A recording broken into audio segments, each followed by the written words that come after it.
My good friend Safi Bahcall, some of you might remember him. He came last year. I met him soon before Twin Global 2018. And I was so excited when I read the galley copy of his book. I said, we need to have Safi back here to share this because it's nuts and it's absolutely brilliant. With this, Safi Bahcall. See? That's all yours.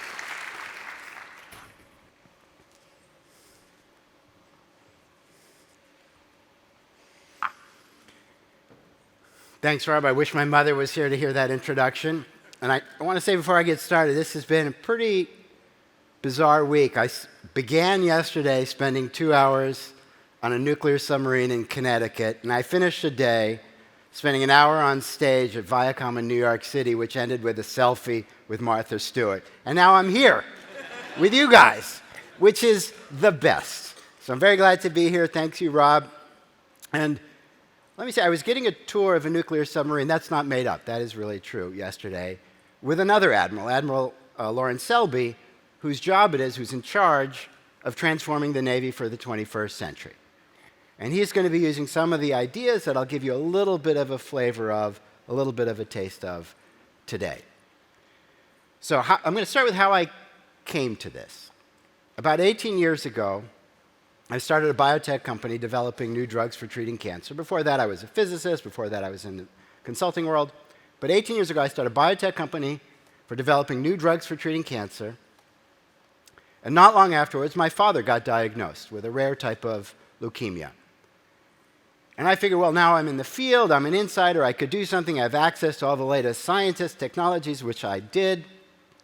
Unfortunately, nothing I could do made any difference. My father died not much afterwards, and over the years as our company grew and we went public, everywhere I looked inside, big companies, small companies, trapped inside the basement of those organizations, were ideas that could have helped my father. Not because any of the people are bad people. Everyone wants to go home to their family and say, I'm making a difference, I'm doing something for a terrible disease, but because of something that happens, something weird that happens when you bring people together into a group, all of which boils down to one mystery. Why do good teams with the best intentions and excellent people kill great ideas? Why do good teams kill great ideas? For example, some of you, many of you, may remember that for 40 years before it became a technology company, Nokia was a manufacturing conglomerate, a pretty boring manufacturing conglomerate, famous mostly for its rubber boots and toilet papers. And over the 1990s, it grew into the leading mobile phone company in the world. 1 out of every 2 smartphones on the planet was a Nokia phone. It briefly became Europe's most valuable company at $300 billion in market value. And then in 2004, a small team of engineers came up with a crazy idea. They said, let's build a new kind of phone. It's going to have let's do a giant screen, let's make it a touch screen, and let's have these things. Here's another idea. We're going to have these things called applications. We're going to have an awesome camera, and a thing called applications are going to live in the cloud, and you can download them to the phone. You pay for them. It's going to be this amazing system. The same people that built up Nokia over the prior 10, 15 years into the leading mobile company in the world shot down those 2 ideas. 3 years later, that team of engineers watched their ideas come to life on a stage in San Francisco as Steve Jobs unveiled the iPhone. Not long after that, Nokia was irrelevant, and a few years later, it was sold to Microsoft, the mobile business, for $13 billion, a loss of $250 billion. Why do good teams kill great ideas? Imagine the good we can do for the world if we could liberate those trapped ideas in the basement. Answering that question for companies would be like discovering the fountain of youth, how to stay young. So to answer that question, which I'm going to do for you today, in a way that's never been done in 200 years, but I will do for you today in 18 minutes, I am going to need a prop, which I brought with me. This is a glass of water. And when I swirl my finger around, the molecules inside just slosh around my finger. But when I lower the temperature, all of a sudden at 32 Fahrenheit, the behavior of those molecules completely changes. I can't stick my finger in. The water freezes. Why? Gonna drink my prop? Why? The molecules inside are exactly the same. So how did they notice suddenly change behavior? There's no CEO molecule saying, oh, it's 33 Fahrenheit, everybody just slosh around. Oh, no, wait a minute, it's 31, everybody line up. Oh, no, wait, it's... They just do it. Why? So what I'm going to show you today is how understanding the answer to that question helped the Allies win the Second World War, helped the US lead the world in science and technology ever since, and gives us a new way to think about what it means to be a better manager and leader, and a few steps closer to that holy grail. Are you ready? What was that? Are you ready? This is a high difficulty dive. I need some energy. Thank you. Are you ready? All right, let's go. I'm going to explain every phase transition in nature. That's what happens in that glass of water. It's called a phase transition. Every phase transition in nature in 90 seconds. And then I'll tell you what it has to do with teams and companies. Every phase transition in nature is a result of a tug of war, two competing forces. In the case of a glass of water, one of those is called entropy. It's just a fancy word for run around and be free. Another one is called binding energy. It wants to lock every molecule rigidly in place, 2.8 angstroms from the next, not 2.7 or 2.9. At high temperatures, entropy wins, and as you lower the temperature, boom, at 30, entropy gets weaker, binding energy gets stronger, and boom, at 32 Fahrenheit, the two cross, the tug of war switches sides, the system snaps, and boom, water freezes.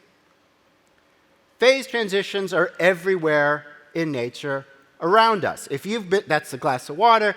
If you've been driving on a highway, two competing forces, your desire to cruise at target speed, your desire not to hit the bumper in front of you. Now, when cars are widely spaced, like on the left, a small disturbance, let's say a squirrel runs across the street, driver traps his brakes, nothing, you just keep going. Releases his brakes, cars are far apart. When cars cross a critical separation, they come together below a critical separation from the next car, same squirrel, driver taps his brakes, you jam on yours, guy behind you jams on his, boom. Small disturbance grows exponentially into a jam. So that's called a transition between smooth flow and jammed flow. That's why if you've ever been driving and you see a parking lot of stalled cars and you look around and there's no on-ramp, there's no exit ramp, there's no traffic accident, that's what just happened. You just experienced a phase transition. Traffic engineers call those phantom jams, and they use this science to design better highways. Now, what could any of this stuff that I've just been telling you possibly have to do with people, teams, companies? All people are different, all teams are different. I ran a biotech company, everybody was different. What could this possibly have to do with people? Well, that's true, but so is every liquid. Water is different than coffee, is different than orange juice, is different than methane, is different than grapefruit juice, but guess what? They all freeze.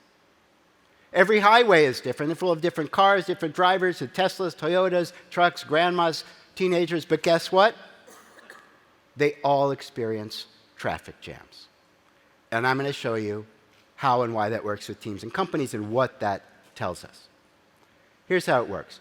Whenever you organize people into a group with a mission and a reward system tied to that mission, you create two competing forces.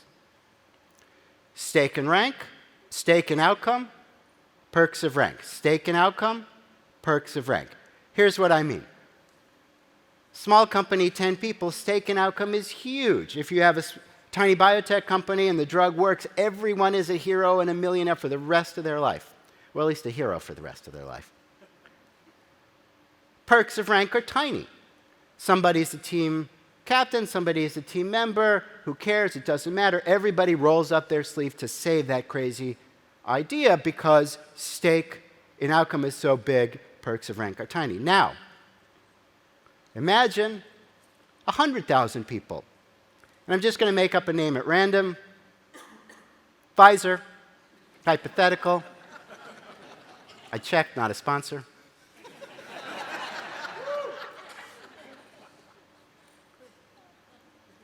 Now, same use, same drug, same project. You're at a committee meeting to discuss that project. Every early stage project has good things, potential, and has flaws. This experiment hasn't quite been done. This thing hasn't really been done. Now, same you like it, you're just as excited, but it comes in. Do you want to unite? What you're going to do is consider those two things that I just mentioned. What's your stake and outcome? Well, a good drug sells a few $100 million a year. Pfizer's annual revenue, anybody?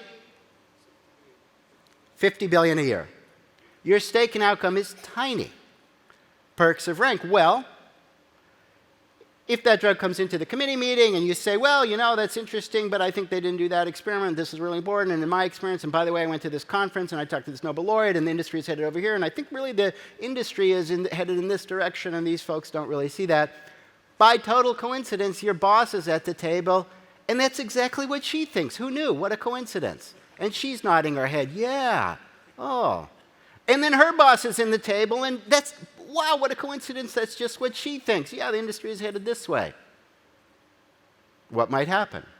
Then they say, well, you know, this young fellow's got a head on his shoulders. What might happen? Might get promoted. You get promoted, what happens? 30% bump in salary. Boom! Perks and rank outweigh stake and outcome. Somewhere between those two is a phase transition. There's one phase in which you nurture these loonshots, these crazy ideas. Why do I call them loonshots? Because the big ideas, the ones that really change the course of science, business, history, transform industries, rarely arrive with blaring trumpets and red carpets dazzling everybody with their brilliance. Usually they arrive dismissed or neglected for years or decades, their champions written off as crazy. Since there wasn't a good word in the English language for that, I made one up. On the other side, you have the franchises. Things that do well in committee meetings. The 27th James Bond movie. Yeah, I think we can do that. What do we need? Well, let's see. We need a bad guy, a fast car, a damsel in distress who double-crosses him, and we're done. Boom. The next statin drug, the next ulcer drug, the 57th iPhone. Franchises. And what happens there? You come along with an idea. Oh, I got an idea for a new movie. It's here's my idea. It's giant turtles with swords who like pizza. Are you out of your mind? Get out of here.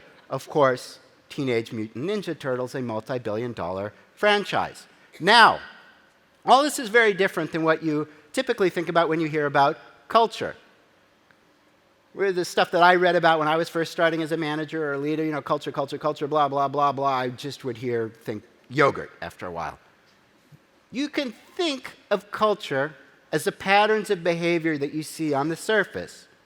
You can think of structure, you have an innovative culture, a political culture, you can think of structure as what's underneath that drives those patterns of behavior. If you reward rank, you will get a political culture. If you celebrate intelligent risk-taking and results and ideas, you will get an innovative culture. There's a famous cliche in business, culture eats strategy for breakfast. What I'm telling you is why structure eats culture for lunch. Now, here's why this really matters. Fixing culture is hard, almost impossible. No amount of asking employees to sing Kumbaya and hold hands and work together is going to do much. Just like yelling at a block of ice to the molecules, hey, could you guys just loosen up a little bit? Everybody just is not going to melt it.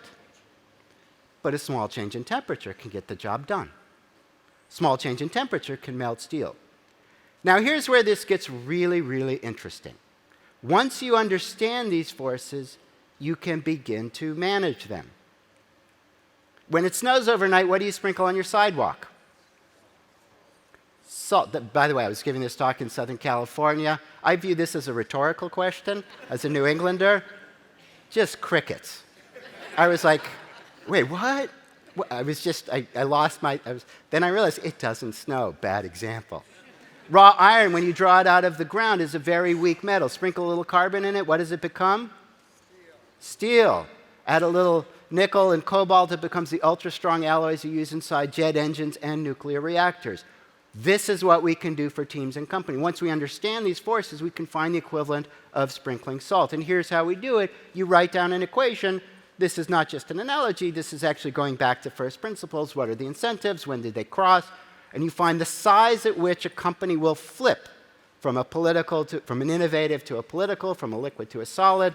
This is that equation. I'm obviously not going to go through it in detail. You want the more details and all those parameters, you can read about it more.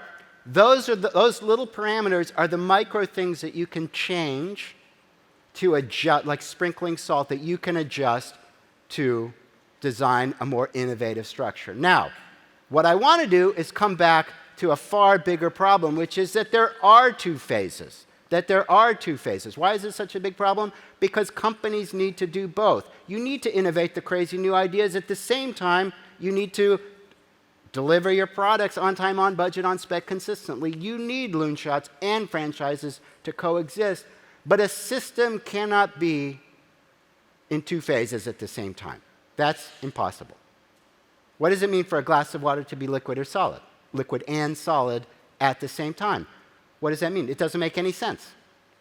When I was giving this talk, someone raised their hand in the back. What about a Slurpee? Just for the record, a Slurpee is a liquid, a disgusting sugary liquid, in which are suspended particles of ice that are rapidly melting. If you wait another 5 minutes, it will be all disgusting sugary liquid. What I'm talking about is in stable, continuous equilibrium. What's the answer? Here it is. The ice cube, the garden hoe, and the heart. I don't have a very good verbal memory, so these are my visual mnemonics. I will tell you what these three things mean. These are the tools to get you to the one exception to the rule that a system can't be in two phases at the same time. Here it is. Boom. Right on the brink of a phase transition. Life at 32 Fahrenheit. Bring a bathtub of water to 32 Fahrenheit. What happens? Two things. Phase separation. Blocks of ice, pools of liquid. Blocks of ice, pools of liquid. But this is the key. This is where all the magic happens. It's not just static. Molecules in the pool of liquid swim by a face of ice. Boom, they lock and freeze. Molecule on the other side starts jiggling, goes into the pool of liquid. Boom, back and forth, back and forth. It's called, in physics, dynamic equilibrium. That is the key. So now I'm going to take you through these three things. Ice cube means create separate homes for your artists working on new ideas and your soldiers delivering on the franchises. Why? Because these two people don't understand each other and they don't like each other. The group making the money rarely likes the group spending the money, and vice versa. That's because they speak different languages. For example, English word risk. One word, 4 letters. You'd think it would mean the same thing to everybody. No. To a soldier, risk is a horrible thing. If you're going on a high-risk battlefield, the first thing you want to do is de-risk the situation. Fantastic job. You tell an artist, oh, you've really taken all the risk out of your art. That's a horrific insult, not a compliment. Artists want to try 10 things, 9 of which don't work. The one that does changes how you see the world.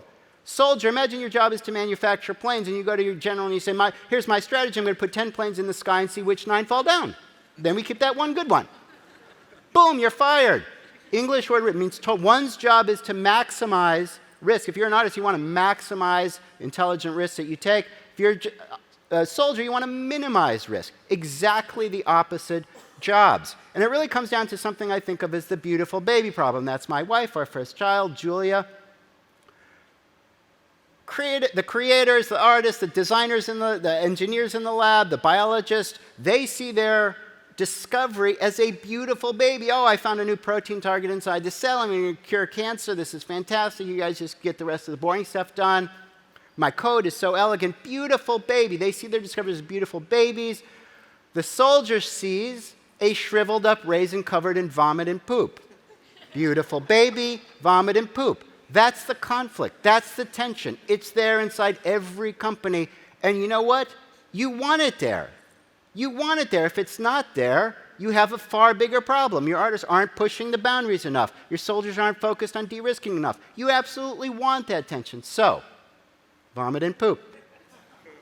By the way, this is my babies 4 years later. And if anybody says they're not beautiful, and that's the beautiful baby problem. Now, what do we do about it? Garden hoe. What do I mean by garden hoe? I mean be a gardener, not a Moses. Be a gardener, not a Moses. And here's what that means. There's this sort of myth that the great leader stands on top of a mountain, raises his or her staff, and anoints the chosen project, the holy loonshot, and that is garbage. If you look really deeply at the history, get rid of these revisionist BS stories that you read about in glossy magazines, the great leaders, and I will give you one example, who did create sustainable, continuous innovation, are the ones who thought of their job as managing the touch and balance between these two. They managed the transfer, not the technology. Why? The failure point of innovation is never in the supply of new ideas. You put 10 people in a room with stacks of Post-its for a couple hours, you will have 1,000 ideas. The failure point is always the transfer to the field. Be a gardener, not a Moses. Bring those baby stage ideas out, not too early and late. These guys are going to resist it. They're going to hate it. That's your job. Bring the crucial feedback, because none of this stuff ever works the first time. They don't have time or patience or interest to do that. That's money out of their pocket. They're not selling it. That's your job. Manage the transfer, not the technology. And finally, and this may be the most important one, a little fuzzy, love your artists and soldiers equally. Love your artists and soldiers equally. And this is really important, especially now, especially today with all these magazines saying, oh, the great innovators, yeah, there were these awesome artists and That's wrong. That's not how real progress happens. Real progress happens when the two come together. Johnny Ive at Apple, great artist, great designer, came up with iPad design. Tim Cook made it $600. It wouldn't have been a good product. It wouldn't have sold if you didn't have them working together. Which takes us to the myth, for example, to Steve Jobs, that, oh, he was this great artist. When Steve Jobs was at his first stint at Apple, he was exactly the opposite of both of these. He said, oh, I'm the great artist working on this Macintosh project. All you franchise bozos working on the Apple III and stuff, you are bozos. And they took to wearing signs with a plastic button with a picture of Bozo the Clown and a red circle, and we're not bozos. The hostility he created was so great between their two buildings. The street between their two buildings was called the DMZ, Demilitarized Zone. The Mac, when it launched, was a total flop. It was overpriced, underpowered, too slow, not enough storage. The franchise, because so many people had left, the franchise started to tank, and Apple readily just was heading for bankruptcy. Boom, fast forward 12 years later, when he came back, this is what he did. Johnny Ive promoted him. You will be the lead artist and designer. Second guy he brought in, Tim Cook, whose previous job at Compaq was head of operations, where he was known as the Attila the Hun of inventory. And if there's a better word for a soldier inside a company, I don't know it. And he led not like a Moses, but a gardener. And he loved both equally. When he died, who took over? It wasn't the ultimate artist, it was the soldier. And when he was being interviewed on his deathbed, asked what was his greatest innovation, he didn't say the iPod, which the biographer was expecting, or the iPhone. He said, the organization I designed. Now, what does this have to do with the stuff I mentioned in the beginning? Shift gears. I want to take you back to January of 1939, brink of World War. I want you to forget everything you thought you knew about how we won the Second World War. Had you been a betting person in January of 1939, had there been prediction markets, you would have placed your odds on Nazi Germany. Why?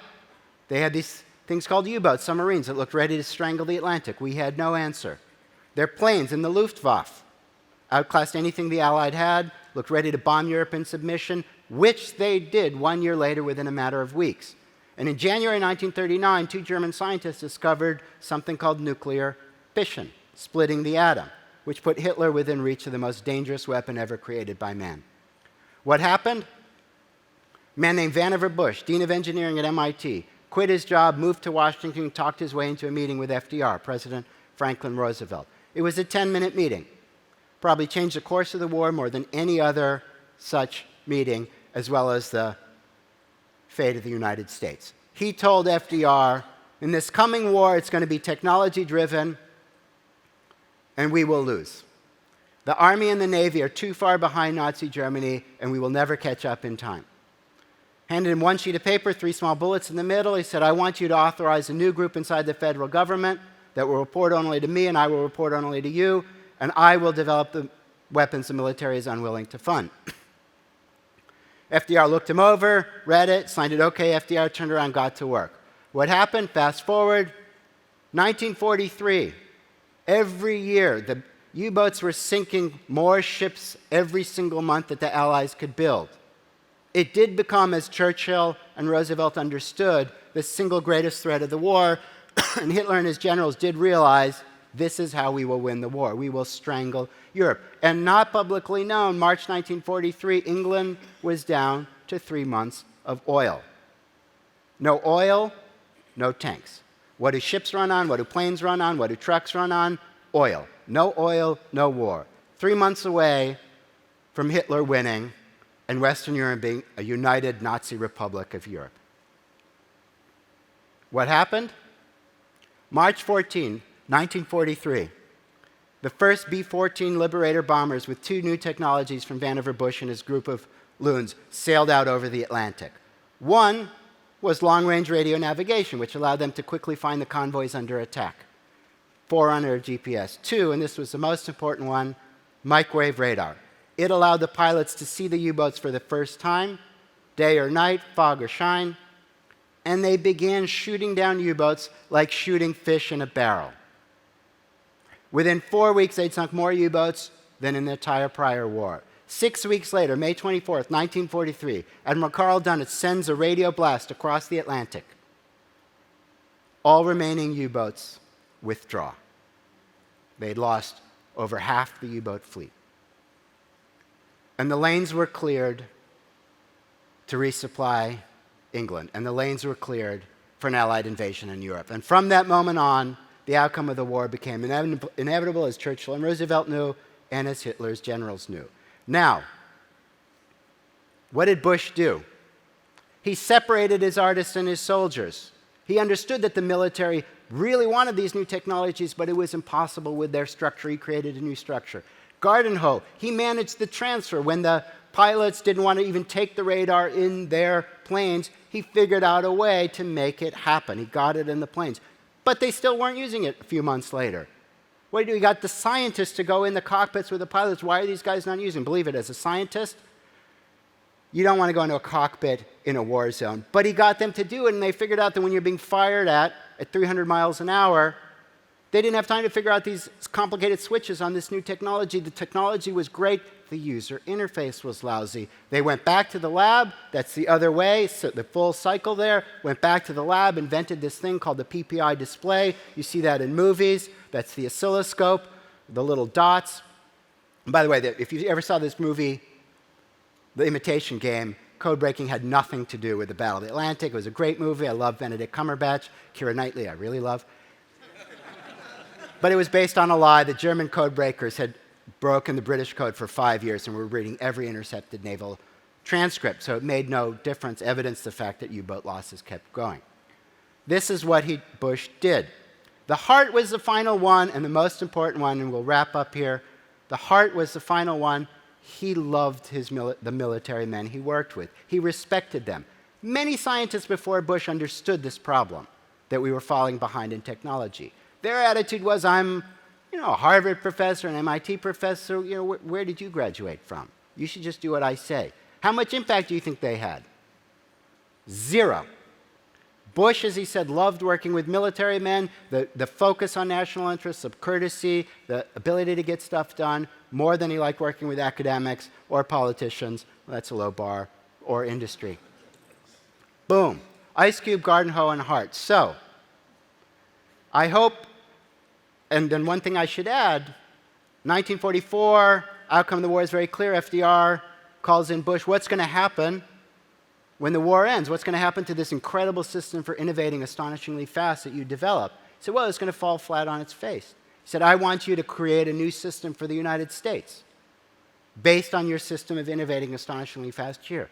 That grew into the National Science Foundation, the National Institutes of Health, the National Cancer Institute, DARPA, which gave us GPS, the internet, the chemotherapy cure for cancer, much of the early personal computer industry, the biotechnology industry, even the original Google search algorithm was an NSF project. Siri in your phones came out of that system, came out of DARPA. So, and those technologies, economists say, have contributed roughly half of the trillions of dollars of GDP growth to the United States since the Second World War.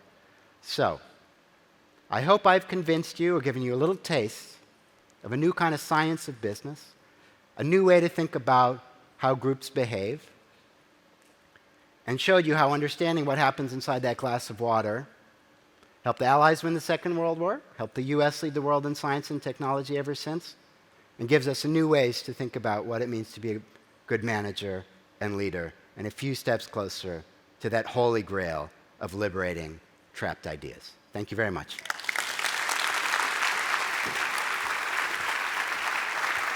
Thanks, Rob. Nice job.